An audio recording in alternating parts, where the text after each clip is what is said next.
বাংলাদেশের মানুষকে family card দেবে। আমার কিছু প্রশ্ন জাগে।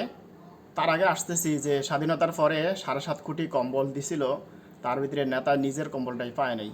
যখন এখন যদি 7.5 কোটি ফ্যামিলিকে ফ্যামিলি কার্ড দেওয়া হয়, নেতায় যদি একটা ফ্যামিলি কার্ড পাওয়ার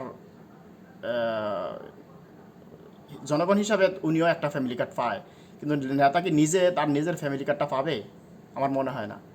এখানে প্রশ্ন হয়েছে যে ফ্যামিলি কার্ড দিতে হইলে অনেক টাকা প্রয়োজন। রাষ্ট্রে জনগণ থেকে যে ট্যাক্স আর ব্যাট নেয় এগুলা দিয়া পুলিশ বাহিনী, সেনাবাহিনী, শিক্ষা প্রতিষ্ঠান আর অনেক জায়গায় খরচ করে। তো এই ট্যাক্স আর ব্যাট, এত ট্যাক্স ব্যাট কোথা থেকে উঠাইবে? আরেকটা কথা হয়েছে, যারা ক্ষমতায় আসার সম্ভাবনা দেখে না তারা অনেক বড় বড় প্রতিশ্রুতি দিতে পারে।